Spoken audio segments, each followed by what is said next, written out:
Now Allah says, فِي قُلُوبِهِمْ مَرَضٌ.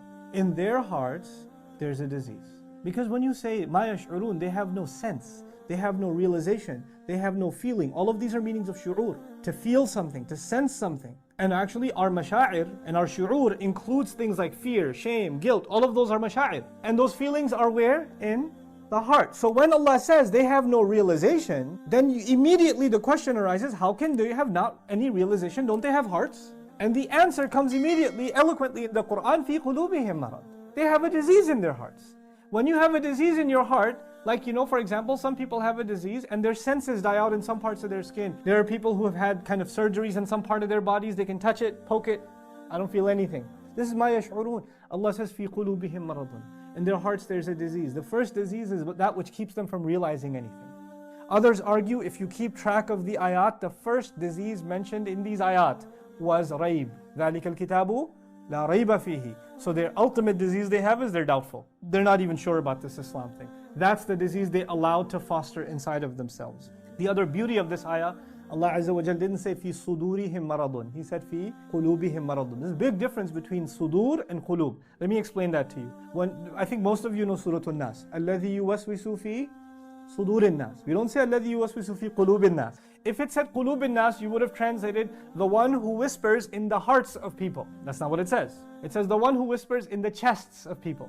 Now there's a difference between the heart and the chest. The chest is actually a dharf. It's a place. The treasure inside this place is the heart. Shaitan has access not to your heart. Shaitan has access to your chest. Think of the heart as your home. And think of the chest as the fence around your home. The front porch, the backyard.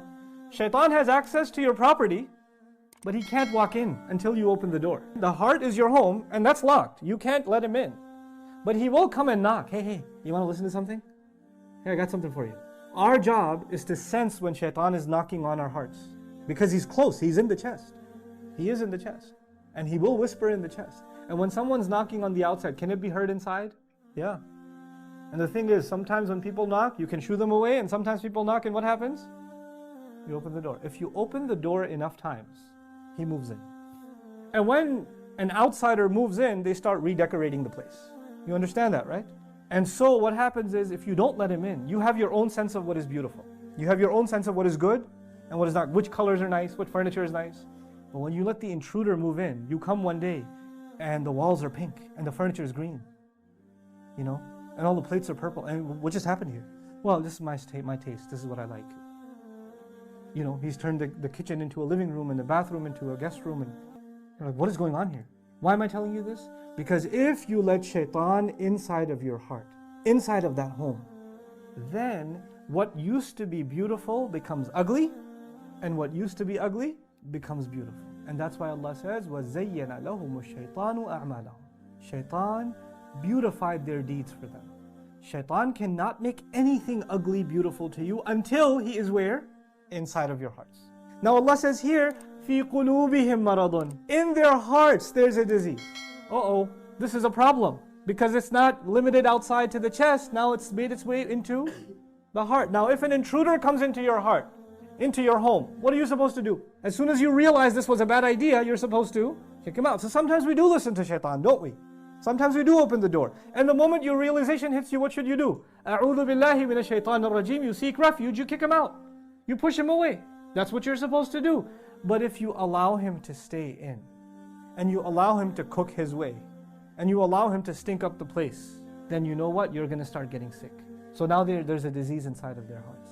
The thing is though, Allah empowered every single human being. إِنَّ عِبَادِي لَيْسَ لَكَ عَلَيْهِمْ سُلْطَانٍ. Shaitan was told to his face, my slaves, you will have no authority over them. He cannot force his way into your heart, and he cannot force his way to stay. The moment you say get out, he has to get out. So if you let him in, and you let him stay, that's not because he has control, it's because you never kicked him out. Allah gave you every tool possible to kick him out. Just say A'udhu Billah. Just make istighfar. He'll be gone. But you refuse to do it. And when you refuse to do it, Allah says, fine. Have it your way. I'll let you keep going. فَزَادَهُمُ اللَّهُ مَرَضًا. Allah let them increase in their disease. You want to listen to Shaitan? Go ahead. Listen some more. Go ahead. Let's invite all his clergy in. Don't just get one shaitan, get shayateen, get a party going. Let them all in, and let them do so much damage inside of your heart that even in the month of Ramadan, when the shayateen, what happens to them? They're chained. They've done such a redecoration inside of you that you're operating as though he's still there. He's autopilot. Shaitan's not there, but you're doing his work anyway. Because they're shayateen al-insi wal-jinn. You ever wonder why Allah says they're shayateen, they're devils of the human beings and the jinn? There are devils that are jinn, obviously. But how can devils be human? You know the human beings who let shaitan inside and let him stay for a long time? They become them. They convert. They just become shayateen. Subhanallah.